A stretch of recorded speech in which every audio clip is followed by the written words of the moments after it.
One of the things you would want to be sure to do is, whether you like it or not, get very comfortable, it may take a while, with public speaking, for example. I mean, that's an asset that will last you 50 or 60 years, and it's a liability if you don't like doing it or are uncomfortable doing it. That also will last you 50 or 60 years, and it's a necessary skill.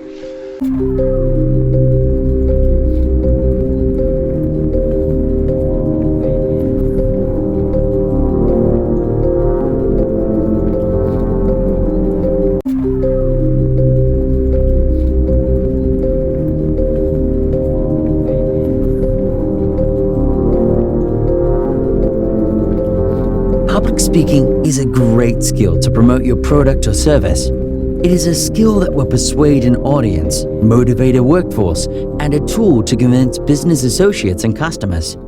Your public speaking ability has a tremendous influence on your work life, on your success in work, on your ability to get ahead, to reach the next level, to get a promotion, to influence people, to take on leadership positions, to even create your own business. All of that is directly linked to your ability to speak effectively, to communicate clearly, to influence, to persuade, to reach people, whether it's one-on-one or one-on-10 in a small meeting or one-on-100, and you're speaking to a company. Everything comes down to your ability to speak clearly and communicate.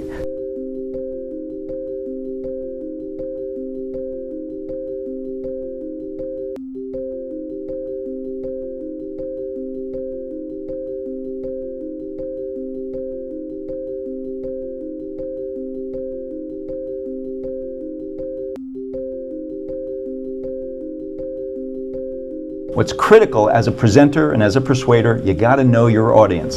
So always think, how much knowledge do they have about the subject I'm going to be talking about?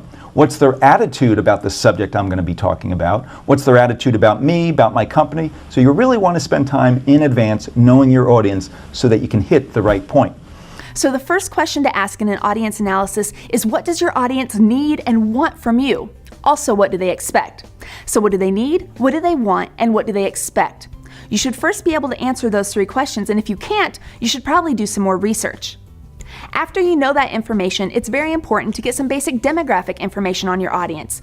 Age ranges, genders, cultures, if it's relevant to your topic, and it isn't always.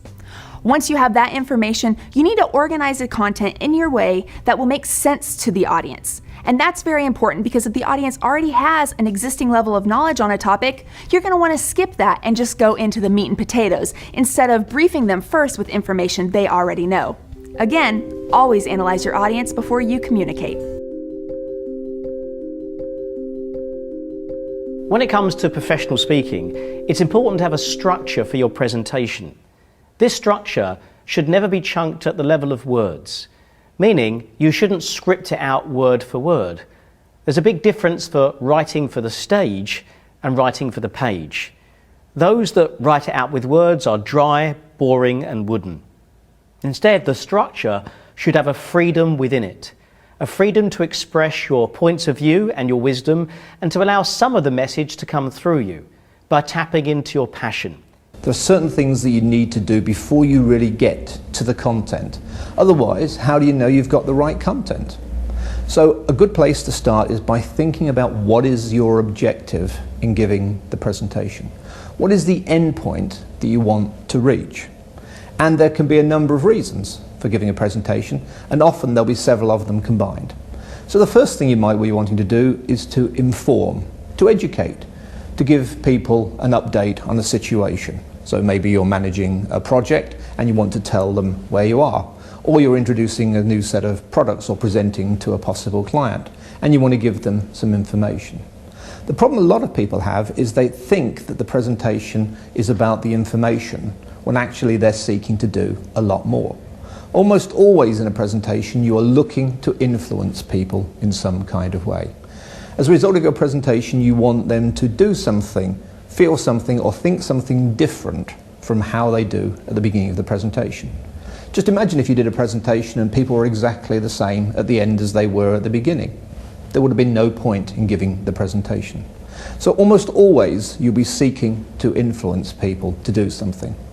You might also be trying to inspire them to take some kind of action or to feel a particular way. So you have those three key I's: the inform, the influence, and the inspire. And it's important that you really understand what it is that you're looking to do. So I think of this as a point B that you are moving the audience to when you give the presentation. The point at which they go out of the door following you talking for 10, 20, 30 or 40 minutes will be different from how they were when they came in. And the more clearly you can say specifically what that is and how they will be different and what they will be talking about and thinking about as they go down the corridor, the more successfully you'll be able to choose the content. Because there's a danger that you may fall in love with the detail and you get too much data and then you start to overwhelm people. So once you know where you're looking to take your audience to, it's much easier to know what to include. There's a real danger that people will get lost in the detail or fall in love with their data. You've got this huge amount of information and there's a tendency to include it all. And if you do that, the audience will often be overwhelmed with the information. Starting by being very clear what it is that you're looking to achieve means that you don't fall into that trap. And you'll be much more successful in choosing the right information and structuring it in the right way that will give you the end result that you're looking to get. So when you're giving a presentation, it's really, really important to make sure it's organized clearly and concisely. So what I teach people when I'm coaching them is how to use what I call the diamond format. And the diamond format has a beginning where it starts real focused in the beginning, and then in the middle you develop your presentation, and then at the end it comes to a very tight close. So let me give you an example. In the beginning, you're going to want to talk about what is your objective. State it clearly right up front what your objective is and what you're trying to accomplish in the presentation. Also, at the beginning, you want to talk about what's in it for your audience. How are they going to benefit from what it is you're going to be talking about? So that's the beginning, very focused. Then when you get into your middle of your presentation, or the meat of the presentation, that's where you're going to have no more than 3 things. So when I'm teaching the diamond, I tell people, whatever it is you're talking about, try to keep it into 3 buckets in that middle part. Don't go into 7 things or 5 things, have 3 things, and I'll give you an example in a moment. And then at the end, when the presentation comes to a close, you want to summarize the 3 points you just made. You want to have a conclusion, which goes right back to what your original objective is. Your conclusion goes back to your objective. And then finally, you want to have an action step. So here's an example.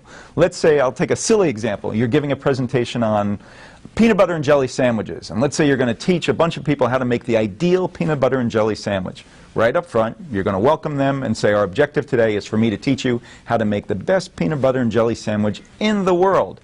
And then I'm going to talk about the benefits of that. Your family's going to love you more. They're going to live long, happy lives, whatever the benefits are. Then in the middle, the 3 things might be, number 1, we're going to talk about the peanut butter. Number 2, we're going to talk about the jelly.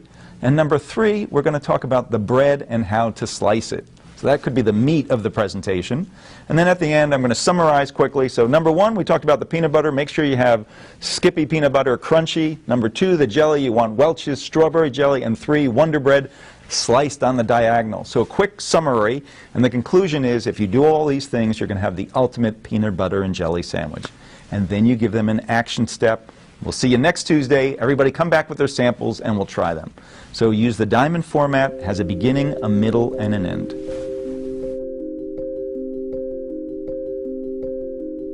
I think one of the best kept ideas about good speaking is the power of practice.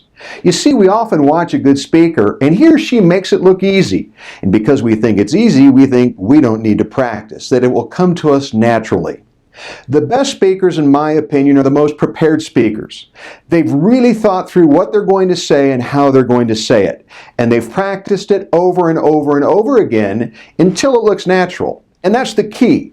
Practice shouldn't look like it's stiff and formal. It should look like it's natural because you've integrated the ideas and you've integrated your message in such a way that you can focus on the audience when you share it. So one of the best kept ideas that you can use to be an effective public speaker is to practice, practice, and practice some more.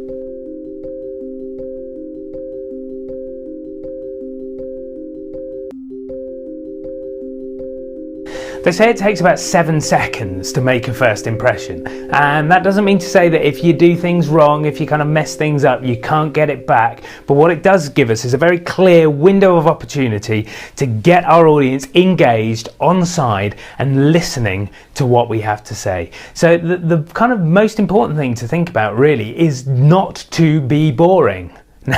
Now, what do I mean by that? I mean, don't do what everyone else does. I've sat through so many presentations where I've listened to someone say, good afternoon, everybody, or good evening, everybody, or good morning, everybody. My name's Dominic, I'm from Inflow Training, and I'm here today to talk to you about, well, if you're here today to talk to me about, then just talk to me about it. Get on with it, get in there, and tell me the interesting stuff that's going to get my attention. So what I'd recommend you do is this. I'd recommend that you start with a bang. People will not pay attention to the usual stuff. To gain attention, we need to interrupt that pattern. Begin with a statement that will grab the audience's attention. Newspaper articles begin with a punching headline. News broadcasts begin with a teaser.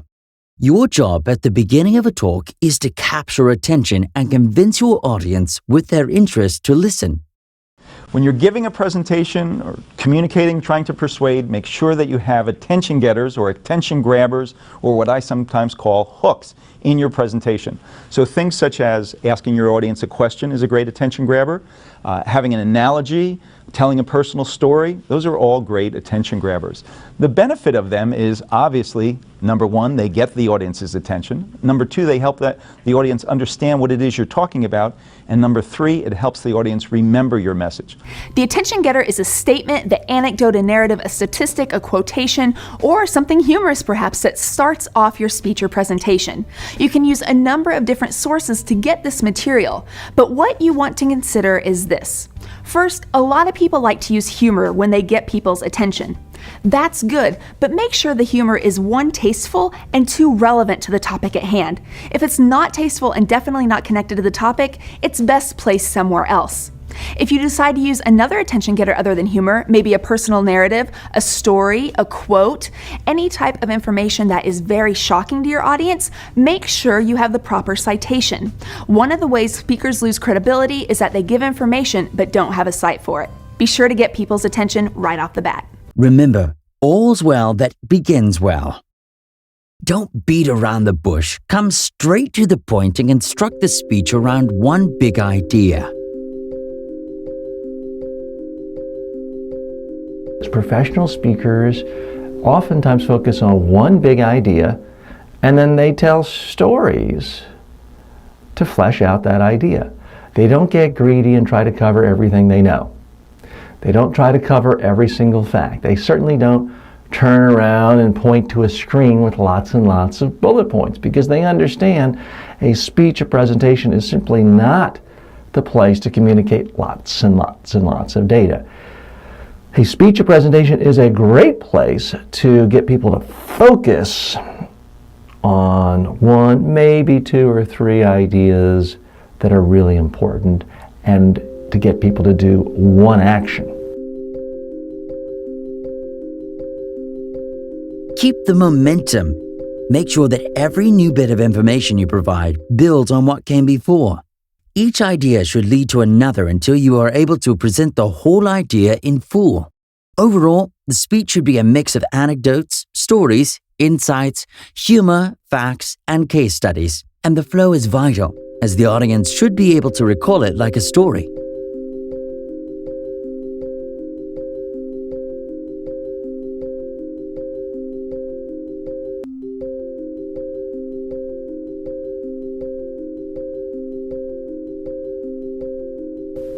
So if you and I are giving presentations, whether it's in a corporate arena or a paid stage, you and I need to give our voice, our perspective, because we can do that with more emphasis and passion as opposed to just speaking words. Most people don't respond to speaking words.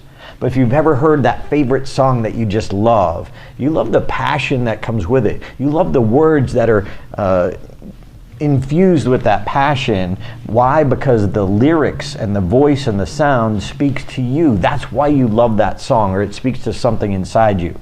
So when you're creating your stories, we want to hear your perspective. When you're giving content, we want to hear your perspective.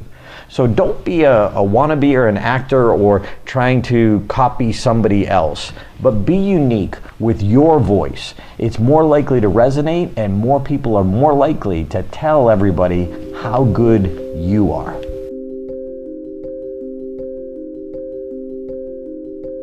The speech should not be monotonous. Your voice is your most powerful and important asset while you are on the stage. Understand that how you say your speech is as important as what you say. You have to have a flexible voice in order to be able to change. Sometimes you need to be able to speak much faster, possibly in a higher pitch, to get people's attention. Sometimes you need to speak with much lower voice. You need to change the speed of it. You need to be able to use emphasis. So in other words, you're using all sorts of techniques to make your voice interesting. When you speak, your voice is your most important tool. Fortunately, you can learn to use your voice like playing a musical instrument to increase your power and persuasiveness in any conversation or speech that you give. You have 5 key sound elements to play with to make your audience like you, believe you, remember you, and hopefully invest in you. You have pitch, pace, tone, melody, and volume. I'll talk briefly about 3 of these building blocks right now. The first is pitch. Is your voice generally high, staying on the top part of your range most of the time? If so, though you might think it's pretty or gentle or non-threatening or calming, unfortunately, it's sending a message to your listeners that you're potentially weak and powerless. And that's not the way you want to come across. If you sound high-pitched, like I'm demonstrating right now, you need to mix it up. Make sure that you go down lower in the range sometimes. Hit some of those bassy, stronger, lower notes in chest. Add them in any place in your sentences, and you'll see and feel how people suddenly react differently to you. They take you more seriously, and that'll really boost your self-confidence and power. Sometimes high, sometimes low. The second building block is melody. When you listen to someone speak, they sound as if they're a piano only with one note, staying on this one note all the time, word after word. This is called monotone, and it bores the heck out of everyone that hears you. It's boring me now. No matter how great your ideas are, still boring. You might say to yourself, that's not me, Roger, I don't speak in a monotone, but I bet each and every one of you do this a lot more than you think. You might start out strong, have a couple of notes in the sentence, and then all of a sudden get to the end of the sentence and then go down. You might have a couple of notes where you stay on one note for a while, and then when you want to make a particular point, you go to another note. So you're like talking like this and saying, well, I don't want to be boring, and then you go right back down to the note that you feel safe. The problem with being monotone, or almost monotone, talking in mostly one note and then just going to another note here and there, is that when people think they know what you're going to sound like next, they think they know what you're going to say next. And when that happens, they just tune you out and stop listening to you. A monotone voice is the fastest way to lose the attention of the audience. They think you know what you're going to sound like next. They think they know what you're going to say next, and they tune you out. It tells your listeners that you don't have enough personality to be surprising, charismatic, or engaging. So here's a very simple way to make melody your absolute new best friend. I call it stair-step melody. You basically have 3 directions you can go. Right now I'm walking up the stairs, going from low to higher notes. Right now I'm walking down the stairs, going from high notes to lower notes. Or I'm just standing on the landing, minding my own business, staying on the same note. When you speak, I'd like you to be walking up the stairs more, walking down the stairs less, and spending a lot less time on the landing on one note. Melodies that go from low to high, they're called ascending melodies. And those sounds make people feel happier. I really like golf. I love you so much. Low to high. But melodies that go from high to low are called descending, and they make people feel sad. I really like golf. I love you so much. So stop boring your audiences and making them sad. Use a lot more ascending melodies and stay away from monotone. Now, the third building block that I want to mention today is volume. Many of you have one volume that you use all the time and you think that's enough. You think of yourself as a strong personality, so you're on the loud side a lot of the time, or vice versa. You're more of an introvert and you generally speak on the softer side. So I'm here to explain that neither of these is bad, but when you mix them together, using louder volumes at key moments to talk about closing the deal, and softer volumes at other specific moments when you need to showcase gratitude, humility, kindness, and compassion. There are so many amazing sides to each of your personalities. My job is to help the audience see how multidimensional you are, how full of life you are. Mix it up. Get louder and softer as you move from word to word, sentence to sentence. Create dynamics, just like the songs you love to listen to. Sometimes they're soft and romantic, and sometimes they're louder and full of energy. Your voice can be music to their ears. They may not remember the words, but they will remember how you made them feel. So what else comes into play in terms of your speaking? Well, articulation. You have to open your mouth.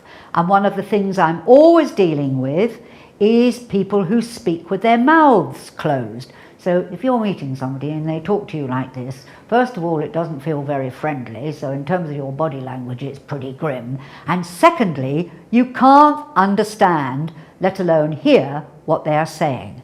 So it's terribly important that you get used to actually opening your mouth to form the words that hopefully, once you've done the breathing, once you're in contact with your resonance and your projection, you are now able to do. But you have to form the words with the lips, the tongue, the roof of the mouth, and the teeth.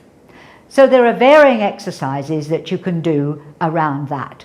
One very good tip to remember in terms of whether or not your mouth is open is what I call the 2 fingers rule, which is the first and second finger in between your teeth.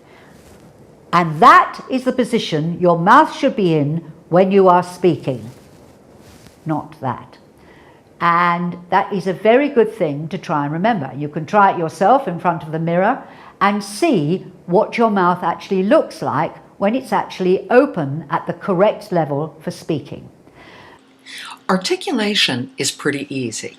Your mouth works a little bit harder, and you're going to have to listen for the clear sound of syllables that are distinctive. An easy way to practice this with just a few seconds a day is to say out loud, I am articulating every single syllable. Say that with me. I am articulating every single syllable.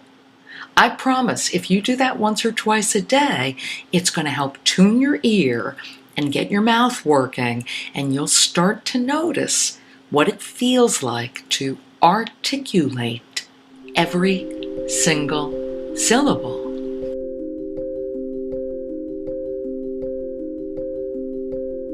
So let's talk about body language when it comes to giving a presentation.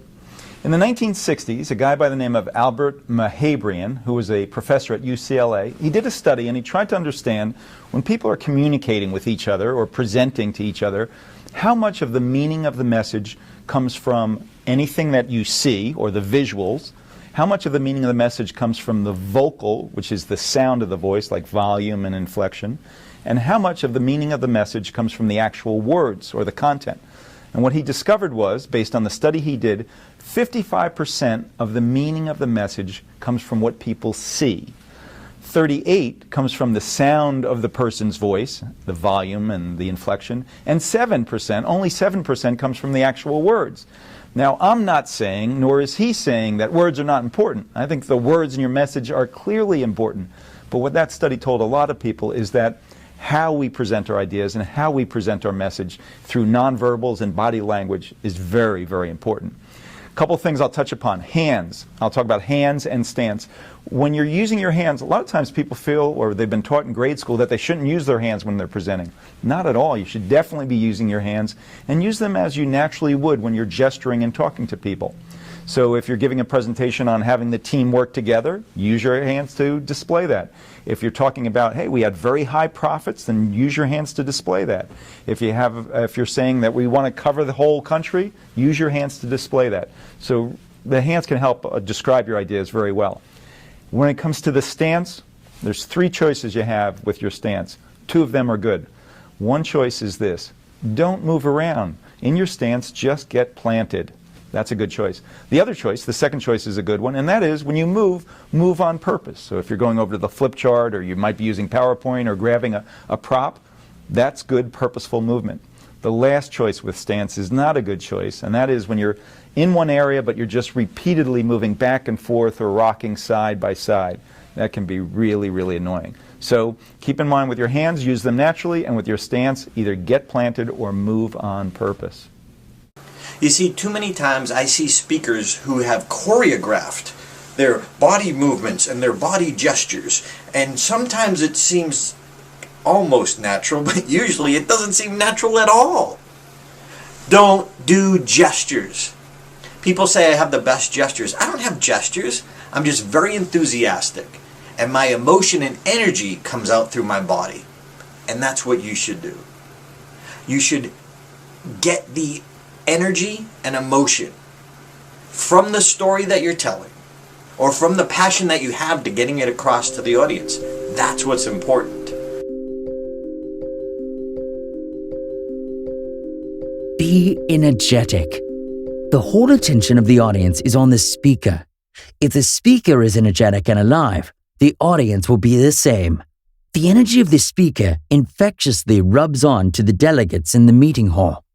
So after 15 years of coaching people on their presentations and their persuasion skills, people will say to me, so what's the most important thing? Now, I used to think, well, there isn't one most important thing. A lot of things are important. But now, after all these years, I can tell you the one most important thing that people should keep in mind is their level of energy. Now, energy is an abstract concept. So let me tell you what energy means. Energy means things such as the volume of your voice, the inflection that you're using, your eye contact, your gestures, your expressions. So all those things combined, that all adds up to energy.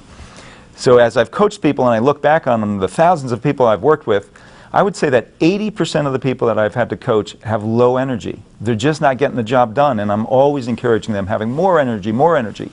Maybe 15% of the time I find people whose energy level is in the right place, and then maybe 5% of the time, it's not much. If it's that much, I'd be surprised. 3% I'm telling people, okay, pull back your energy a little bit. So my point is this. Most of the time I'm telling people to speak up louder, have more energy. So it's really important that when you're going to work on your energy, you want to practice with a partner. Go into a conference room, get a partner in there, have them observe you, and practice. And they can tell you if they feel like your energy level is the right level. The other thing is, now with smartphones, very easy to set up your smartphone, videotape yourself, and you judge if you have the right degree of energy. Because energy is contagious, and if you're at the right level, then your audience will be engaged.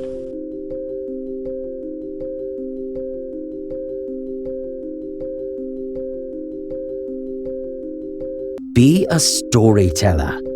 Facts tell, but stories sell. Storytelling is a great tool to get into your topic. Use anecdotes and personal experiences to build your story. At a high level, the most important thing to me is thinking, how do you want the audience to feel? Not how do you want the audience to think. Most people that you watch present are trying to hit your mind. They put facts and figures on a piece of paper. Oftentimes you're reading them, you're not even listening. There is no connection. Challenge yourself to make people feel something. No one's ever changed their behavior because of a fact. They change it because they feel something. Stories make people feel something. Stories are memorable. Facts and figures are not. And stories have a natural flow. This happened, so that happened, so that happened. You listen because you want to know the end of the story. So before I give a talk, I know exactly how I'm going to start. I know exactly how I'm going to finish. In the middle, I usually have 3 stories. And this story, this happened, so that happened, so that happened. Close. When speaking, your objective should be to get the audience a gift of something that you have learned. If you conceptualize your talk that way, you can come closer to being as relaxed and you can communicate your messages passionately. One of the ways to engage your audience is to tell stories. So your personal stories are what are going to move people. And the tough part about telling a personal story is most great stories have some sort of conflict in it or some sort of a hardship that had to be overcome. So part of telling a great story is that you have to be able to be willing to be transparent and forthcoming about some of the hardships you've overcome. In this economy, people want a hero. They want to be led by a hero, and they want someone who can prove to them that they've overcome hardships in the past and that you're qualified to lead them through this one. So be vulnerable and open and tell those stories, and it'll engage your audience and it will move them to the next place and destination that you need to take your audience. But make sure your stories are not dragging or boring. The attention span of listeners is short. If there is nothing interesting to tell, then don't talk at all. Always keep your style conversational. Let it not sound monologue, but be more like a dialogue to get your audience involved. Make it emotional. The speech must make the audience go through a variety of emotions, from being surprised, funny, persuasive, motivated, and energetic. The best way to bring emotion to any speech is to visualize what you're going to speak about. For example, today is a beautiful day. Now visualize that. Think about the sunshine, the trees, spring is in the air. So today is a great day. The sun is shining, the trees are blooming. Think about the picture first, then open your mouth. The drama and power of a speech is contained in the silences that you create as you move from point to point. The biggest mistake most speakers make is a failure to slow down or use pauses. Now, there's nothing as attention-grabbing as a pause. When you pause, you bring people up short. They mentally trip and fall into the silence that you have created. They immediately give you back their full attention. Each time you pause, go silent, smile, you get them to recenter themselves on you and what you are saying. For instance, the dramatic pause is used to make a particular point stick in the minds of your audience. You can use a dramatic pause immediately before delivering an important point, and you can use a dramatic pause immediately afterwards to allow people to absorb the importance of what you just said. For example, I would say there are 3 keys to your doubling your income in the next 6 months. If you practice these keys, nothing can stop you from earning more money than you've ever earned before. Key number 1 is this, and you start, and at the end you stop. Key number 2 is this, and then you start and describe it, and then you stop. And at the end you just stop and allow people to absorb. Another pause you can use is called the sentence completion pause. This should be illegal because it's so powerful. And this is where you make a statement or quote a line that everyone has heard before and knows the words. When you give the first half of the line, or even 9/10 of the line, the audience mentally leans forward to complete the sentence with you. This causes them to engage more closely with you and to listen with greater attentiveness to what you're saying. Now, whenever you use this technique, you must discipline yourself to stop and wait until the audience speaks up and completes the sentence. You then repeat the words to finish the thought. You'll have the total attention of the audience. Here's an example of what I do. I'm talking about selling and running a business in competitive times. And I say, but you're not afraid of that, because when the going gets tough, the tough get going. Everybody in the audience completes the sentence. They lean forward and they go, going. They're always saying it. They don't necessarily speak aloud, but they finish the sentence in your mind, their mind. So it's a very powerful technique you can use. Silence and space between chords allows for emphasis and lets your audience catch up with your ideas.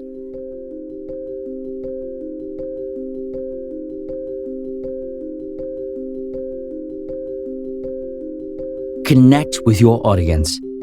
Make good eye contact by moving them across the room and lock the eyes with as many people as you can. Eye contact is critical when giving a presentation. When people can look you in the eye and you can look them in the eye, your believability goes up. I find that eye contact and speed of speech go hand in hand. People who tend to speak too quickly also tend not to have very good eye contact. People who speak at a comfortable pace have really good eye contact. So a way to remember what's the right amount of eye contact is this. I tell people, use the stop and shop technique. Stop and shop is this. When you're giving a presentation, you want to stop with people, look at them, and spend a little time with them, and then you're going to shop around and look at the whole group. So you want to make sure you're stopping at individuals as you're giving your presentation, but then always shopping around. So stop and shop around. That will get you good eye contact. I often have people come up to me and say, I felt like you were speaking right to me. The way I do that is I start a point and I'm looking at a point, and when I finish, then I move and I start again. If you have any kind of audience, I actually do that in conference rooms. If I'm speaking to somebody, I speak until I pause, move, and start again. It's very different than doing this. If you do that, people do not engage back. If you talk to somebody until you're done and then move, you get a very different impression. Audience participation. Keeping audience interaction makes the speech more alive and participative. You could ask the audience if they agree with your points, or ask them to raise hands if they can connect with your idea or experience. Here's number one. You got to start by knowing that it is time for you to show up authentic. That means you got to let us see who you really are. You've got to be willing to be vulnerable. It means you got to alter your privacy settings. There's a lot of people that only want to talk about the safe stuff and maybe other people's problems, when in reality, it's time to get real. And being real means vulnerable and honest. So when I say adjust your personal privacy settings, what I mean is there's a lot of things that you would never tell people that are actually good to tell them if you're a leader. And if you want to engage your audience, if you want them to be vulnerable, then you get to lead by what? You get to lead by example. So in the next 4 things I'm going to ask you to do, just remember, be vulnerable. And that can sometimes mean telling the hard stuff that you never thought would come out of your mouth because you want to keep it hidden. You don't want people to know about your hard moments in life and your sad moments and the parts that were hard or the things that you were scared of. But that's exactly what you do to engage an audience in the most real way. Number 1 is be authentic. Number 2, start off every presentation with 3 enrolling questions. These are 3 positive questions where the answer is yes. So an example of an enrolling question, a generic one would be, who's excited to be here today? And then I might say, by show of hands, how many of you are excited to be here today? That's my first enrolling question. If I'm going to be talking about the art of speaking and how to engage your audience, because we kind of are today, then I might say, and how many of you would be excited if today I could share with you the 5 ways to engage your audience in the best way possible? Can I hear some noise on that? And now all of a sudden I've invited them to go ahead and step up their game and now go from a safe hand position to get verbal with me. Both of them are positive answers. And then it's time to bring out enrolling question number 3. It needs to be a crescendo. It needs to be your biggest and brightest yet. And so it might be something like, and how many of you get on your feet and how many of you are ready to learn those 5 things right now? Now all of a sudden, I've got my 3 questions out there. I have them raise their hand, they got verbal, and now I'm standing and I'm getting a round of ovation. And guess what? I just took the stage for like 20 seconds. So you got to come out. You want to engage your audience. Step number 2, ask 3 engaging questions that will enroll them in saying, all right, I'm excited to learn from you. So you'll sit down and plan what those are. Here's the 3rd thing that you want to do. Introduce who you are. My name is Chris Crone, and I'm an expert stage facilitator, and today I'm going to share with you XYZ. So you need to share them who you are And you also get to establish your credibility of what you're an expert in. That's number 3 in engaging your audience so that they can start relating to you. Number 4, the real relatability comes in the 4th step where you're going to share a story. And I want you to start off vulnerable. I want you to share a story of what hasn't been working in your life. I want you to share with them a moment when you were down and out. I want you to share a moment when life just stinked. Stanked? Stunked. All right, so what is that story? And I'm looking for 2 minutes max, not very long. And I don't want you to tell them what happened when you came out of it. I just want you to relate with them and let them know, I get it, crap happens, it hits the fan. Life didn't work out so well for me. Here are the things that didn't measure up and didn't work for me. That's number 4. When you're done telling the story, though, you're going to swing into number 5. This is all happening in the first 5 minutes of engagement, where you get to step forth with your promise, which gets to be, and because of that story, I stand before you today, and I am going to teach and share with you the 5 ways to engage your audience in the most powerful way possible. Those are the 5 things that I do every single time I get in front of an audience. Let's review. And number 1, be authentic. Meaning be real and let them see who you really are. Number 2, ask 3 enrolling questions. Get them excited. Number 3, introduce who you are and what you're an expert of. Number 4, share a story of what wasn't working. And then number 5, give them a promise. I'm going to demonstrate these all really quick in a condensed format in regards to something I talk about a lot on our Limitless TV channel, which is real estate investing. So I just got invited to the stage, and I might start off with, how many of you are excited to learn about real estate? Can I see a raise of hands? Excellent. And let me just know, how many of you know someone that has made a lot of money in real estate? Can I hear some noise on that one? And final question, how many of you would love to learn today a simple 3-step system for learning how to make money in real estate? Let's hear it. Thank you very much. I'm very excited to be here. My name is Chris Crone, and I'm an expert real estate investor. I've been investing for the last 10 years, and I've done nearly $1 billion worth of real estate. How many of you would like to learn from someone that has that level of track record? How many of you want to learn from some of my own pitfalls, some of my own trials, and some of my errors?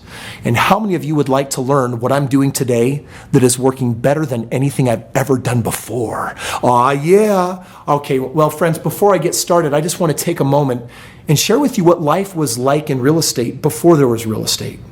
You know, when my wife and I, we first got married, we had really big dreams. We had life all planned. I was going to be a doctor, going to school, and ultimately I was going to be a successful surgeon. And when I took my first chemistry class, I quickly found out that I did not have the aptitude, or at least it didn't come natural to me. And I don't know if any of you feel like you've ever worked really hard in a class before and didn't get what you wanted, but how many of you have ever felt disappointed when you kind of stunk it up? Well, I decided to retake the class. And on the second go around, I didn't get a C like before.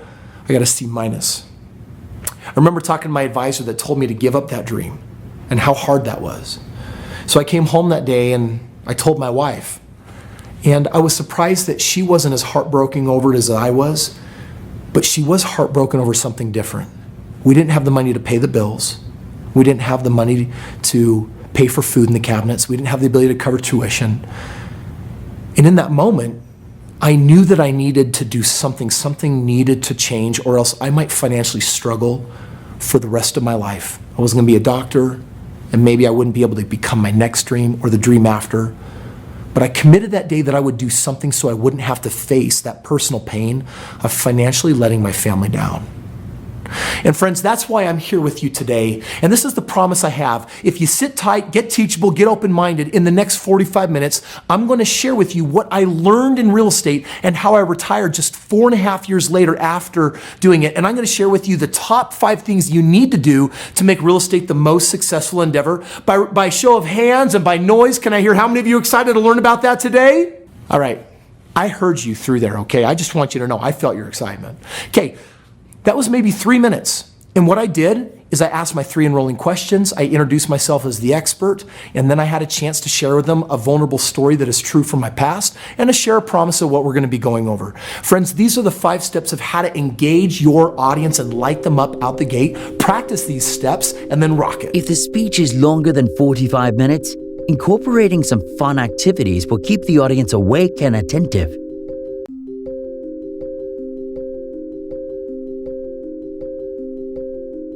Make actionable points. The purpose of a speech is to help the audience to decide or to take action on some great ideas. Speech should not only be about providing information or knowledge, but also about applying that knowledge. Have you ever sat in a workshop where the presenter wraps up the presentation and then moves into the question and answer period, then finishes with, "Thank you very much for being here. That's all we have time for today." Aside from being a totally lame and ineffective close, the speaker hasn't given any instruction to the audience on what they're supposed to do with the information. Information in and of itself doesn't really have any meaning, but it's what people do with the information that can make a difference and add value to their lives. To be a credible and dynamic presenter, you must know what you want your audience to do with the information that you are giving them, and then get them to do it. Convey and emphasize on the message clearly. A strong message can be repetitive in different ways till it creates an impact on the audience. When you're speaking in public, it's an opportunity to influence. What you're really doing is you're creating change. Great public speakers facilitate change in the world, whether they know it or not, because you're changing people's beliefs, therefore you're changing the way they think.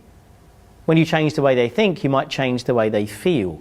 If you change the way they feel, you might change the decisions that they make on a daily basis. If you change that, you'll then change their actions, which will then change the results that they're producing. So always remember, as a public speaker, it's not about just imparting information, because people will potentially act upon that information. So really what it's about is influence and change. Stick to your time. Some speakers will go on until they bore the audience to death. You should stop talking before your audience stops listening. Most of the presentations or speeches take more time than expected. If you have an hour for presentation, be ready with content for 50 minutes. Also, allot 5 minutes for questions and answering at the end. Good job. You're done with the content portion of your presentation. Now it's on to Q&A. But handling Q&A can sometimes be a little sticky. So here's some tips to help you deal with it more effectively. First, whenever someone asks you a question, what you should always do is repeat the question back to them. It serves two purposes. The first purpose is it lets the rest of the audience hear the question, whereas if the person speaking was a soft speaker, they might not have. The second thing it does is it gives you time to think and process on what your response might be. So dual purpose technique there. But let's say you have a person who is incessantly asking you questions and taking up a lot of time. You can politely defer them till later by saying, "Thank you, ma'am or sir, I really appreciate your questioning. Let's have a conversation after the presentation one-on-one." That's a great technique. Or let's say you have someone who is, instead of asking you a question, is getting up on a soapbox. It's okay to politely interrupt them and say, "We only have a few minutes for questions. Will you please ask yours?" That's an okay thing to do, and it makes you effective at handling Q&A. In this speech, on a high note, you begin with a bang, and you also end with a bang. Your closing remarks should be the high point of your speech. Your final words at the end of your talk can have an extreme impact on your audience. Carefully chosen, your final words can cause your audience to think and feel and act differently than they would have without your influence. Very often, it is your final words which are the message that your audience remembers the longest. So one of the best ways to close your talk is to end with a call to action. A call to action is the best way to wrap up your talk with strength and power. Remember, the whole purpose of professional speaking is to get people to take an action that they would not have taken in the absence of your speaking. So you must be clear, what action do I want these people to take?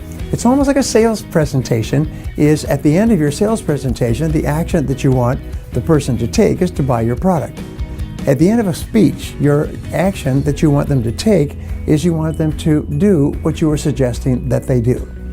So for example, a closing statement with a powerful call to action is this, is we have great challenges and great opportunities, and with your help, we will meet them and make this next year the best year in our history.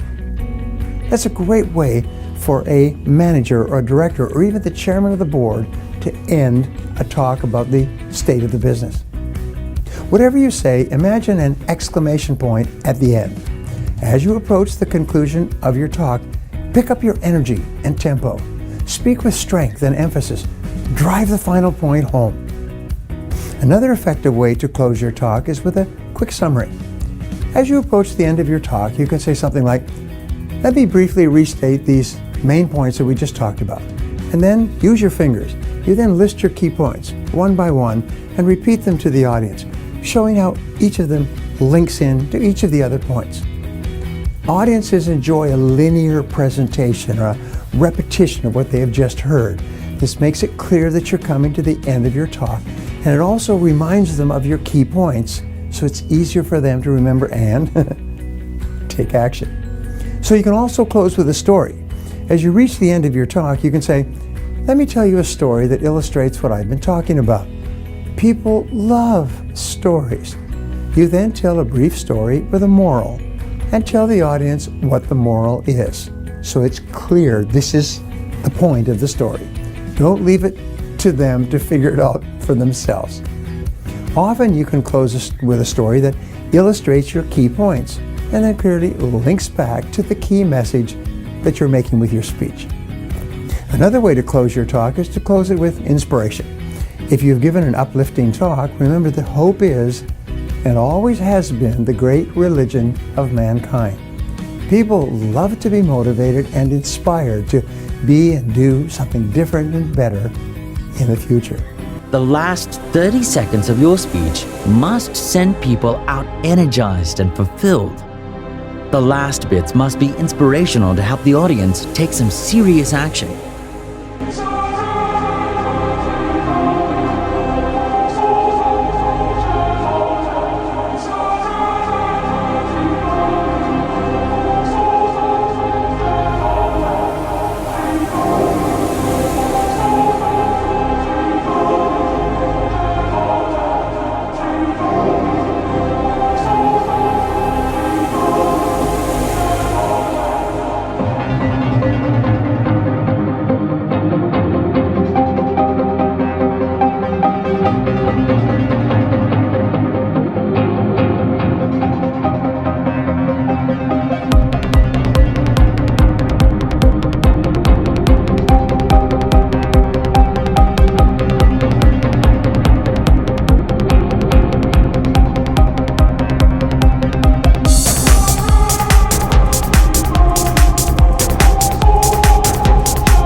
Whenever you give a presentation or whenever you're delivering a message, you want to tell people what you're going to tell them, and then tell them what you told them. Number 1, tell the truth. Number 2, tell that truth with a story. And number 3, tell that story with a picture.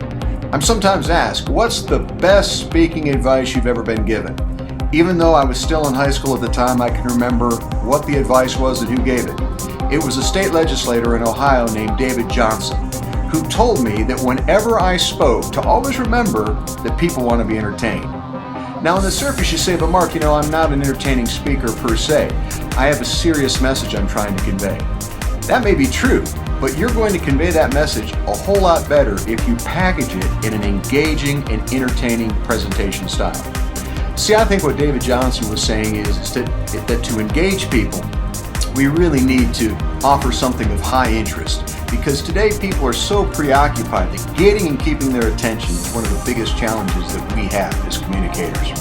So if you want to be a better speaker, no matter what kind of speaker you are, go back to that advice. It's worked for me for many years and I still believe it's true. People always want to be entertained. Please leave your comments below if you want to add any tips that you follow. If you enjoyed this video, give it a like and subscribe.